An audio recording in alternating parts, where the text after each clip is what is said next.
kayaknya melalui. Assalamualaikum Ustazah. Waalaikumsalam warahmatullahi wabarakatuh. Nah, punten nih mau tanya ini ya, mungkin beberapa kasus sih.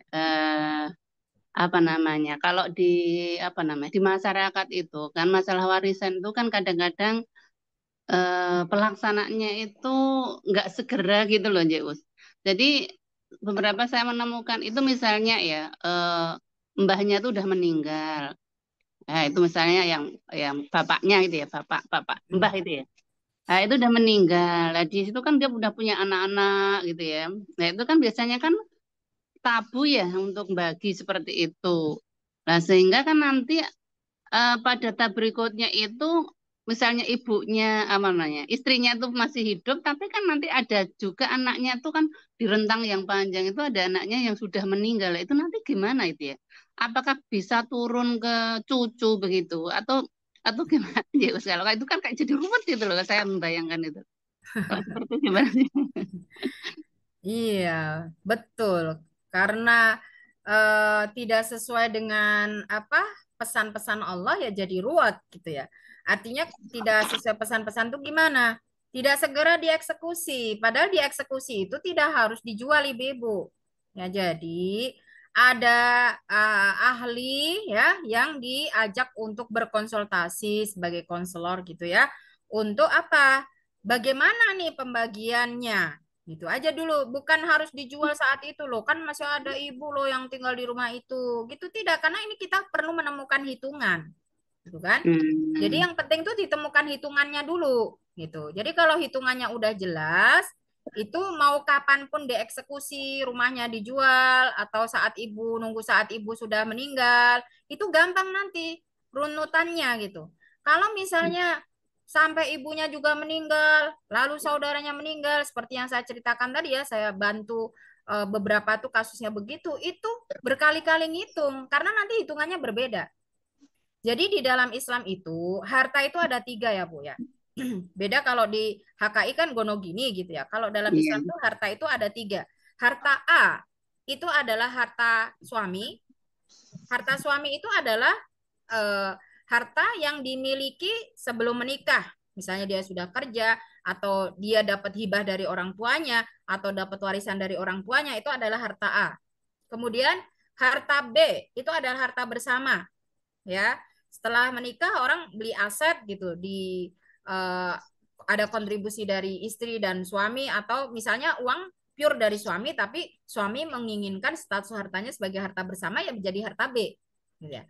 Kemudian harta C itu adalah harta istri yang mungkin sebelum istri menikah punya aset.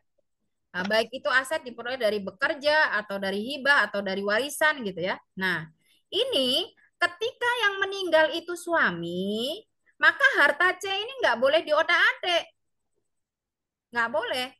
Yang dibagi itu adalah harta A plus separuh harta B, gitu. Makanya nanti hasilnya beda kalau digugur-gugurkan, gitu. Karena dari harta A plus separuh harta B ini, kalau ada anak, istri itu dapat seperdelapan. Ya, nih. Jadi kan harta B tadi istri udah dapat separuh ya, 50% karena harta bersama kan. Gitu.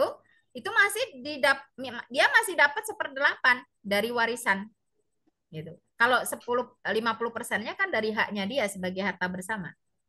Nah, itu nanti kalau tidak segera diurus harus beberapa kali menghitung.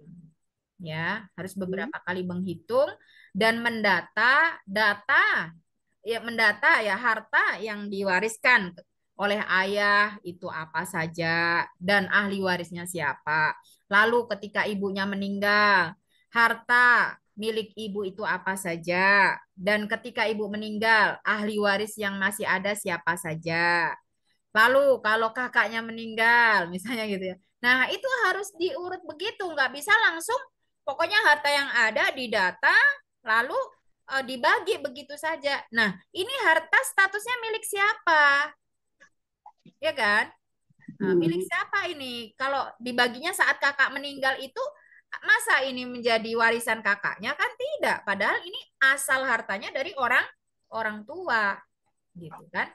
Nah, itu jadi memang repot Bu kalau tidak langsung dibagi. Maka kalau kita cerna dari setiap ayat tentang warisan ini adalah setiap ada seorang meninggal dunia, itu ada pembagian warisnya. Kalau harta ya harta, kalau hutang ya hutang. Jadi pembagian waris itu mohon dipahami bukan selalu harta. Ya. Kalau yang diwariskan hutang ya dibagi hutang itu seperti bagian-bagian ini. Gitu.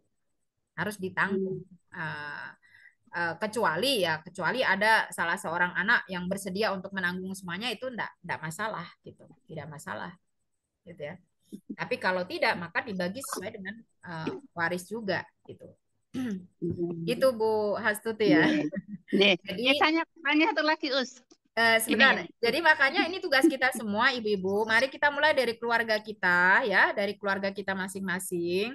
Jangan jadikan masalah-masalah seperti ini sebagai masalah yang tabu yang akhirnya menjadi masalah yang berkepanjangan dan ini banyak sekali terjadi. Banyak sekali terjadi gitu ya. Kadang-kadang ada saya juga membantu kemarin ya.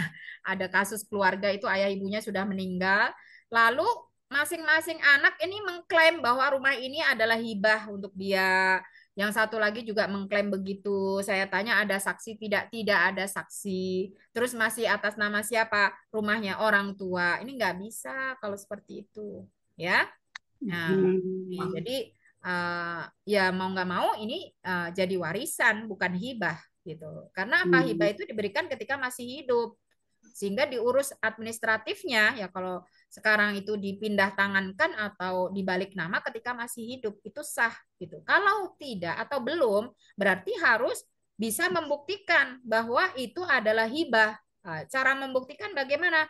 Ada hitam di atas putih atau tadi ya ada saksi. Nah, itu. Jadi kalau dirinya juga yang menjadi saksi ya nggak bisa dong. Banyak sekarang karena ketamakannya terhadap harta, ya dia pengen aja dapat gitu kan. Nah itu. Ya seperti itu. Ya semoga kita terhindar ya hal-hal seperti itu. Jen, jen, jen, jen. Oh, ya, tadi berarti sudah terjawab. Karena beberapa kasus juga yang terkait dengan yang kedua ini loh, Us. Itu kan misalnya kan saat keluarga, misalnya ada yang anak pertama kan sudah nikah, kemudian dapat dapat jatah gitu lah. Kemudian kan lah seperti klaim-klaim tadi itu loh. Lah nanti kan anak yang kecil kan mungkin belum nikah ya. Berarti kan belum dapat. Biasanya kalau orang kampung kan begitu. Lah itu nanti kan berarti tetap hitungannya ya berdasarkan berarti diasumsikan selama belum ada bukti itu berarti masih warisan gitu nje. Iya betul. Oh, nje, nje, nje. Iya, Itu kan kadang-kadang agak ruwet juga ini. Ini kan iya hibah. Nah, betul. itu kan lah, ini Itu yang ya kecil itu nggak dapat tadi makanya apa-apa. di awal kajian kami sampaikan ayatnya ya wa tuhibbunal mala hubban jam'a. Kenapa sih Allah membagi sedemikian rupa ya supaya kita tidak zalim terhadap hak orang lain? Karena manusia itu semuanya tamak, semuanya cinta harta. Yang solih juga cinta harta, Bu, apalagi yang nggak solih. Ya, ya enggak ibu-ibu. Yang solihah juga cinta harta loh ya. Karena itu Allah yang mengatakan 100% itu dijamin benar perkataan Allah itu. Nggak bisa, enggak saya enggak mungkin. Itu 100% bohong kalau bilang nggak cinta harta. Karena Allah sendiri yang bilang kalau kita itu cinta harta. Makanya karena kecintaannya itu yang berlebihan. Kadang-kadang adalah gitu ya klaim-klaim seperti itu gitu ya. Padahal klaim itu harus bisa dibuktikan. Selama tidak bisa dibuktikan ya seperti tadi al aslu baqa'u makana ala makana ya kembali kepada hukum asal. Nah, yang tertulis hitam di atas putihnya apa? Oh, masih milik eyangnya. Ya berarti itu dari eyangnya dirunut gitu ya. Masih milik orang tua, berarti ya dari orang tuanya dirunut. Nah, seperti itu wallahu alam. Iya, iya, saya kira Ustazah. Oke, Bu. Ada lagi, Bu?